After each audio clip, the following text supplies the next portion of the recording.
Risa Ontiveros o Sara Duterte! Okay. Well, yung anak ni Risa, nakakasama ko sa gym. No? Oo. Okay. Talaga? Mm, Yung babae? Lalaki. Yung lalaki. Although I haven't met si Risa Oo. personally, Senator Risa, but I'll go for Sara Duterte. Kay Sara. Kay Sara. Oo. Yeah. Bakit? Bakit? Ito, gusto ko itanong.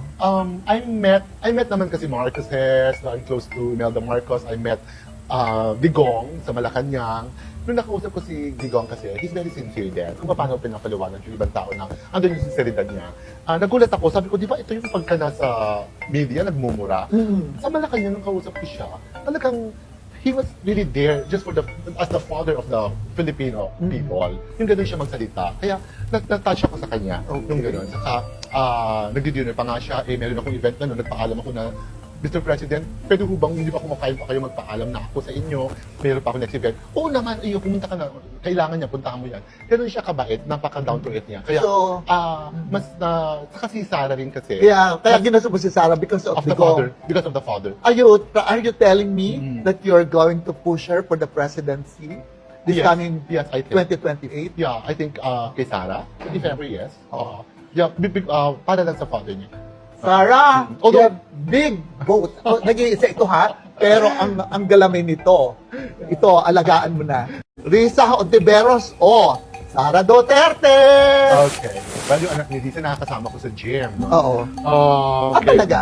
Yung babae? Lalaki. Yung lalaki. Although I haven't met si Risa Oo. personally, Senator Risa, but I'll go for Sara Duterte. Kay Sara. Kay Sara. Oo. Yeah. Bakit? Ito, gusto ko itanong. I met naman kasi Marcoses, I'm close to Imelda Marcos. I met Digong sa Malacanang. Nung nakausap ko si Digong kasi, he's very sincere din. Kung paano pinapaliwanag yung ibang tao na andun yung sinceridad niya. Nagulat ako, sabi ko, di ba ito yung pagka nasa media, nagmumura?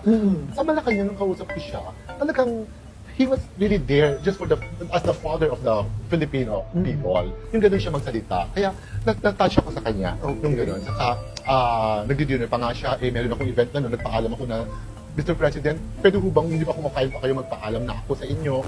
Meron pa ako next event. Oo naman, pumunta ka na.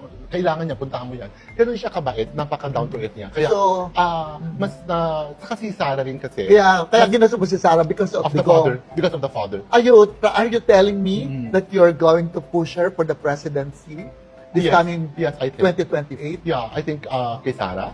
If ever, yes. Yeah, para lang sa father niya. Sara, Although- you have big vote. Nag-iisa ito ha, pero ang galamin nito, ito, alagaan mo na.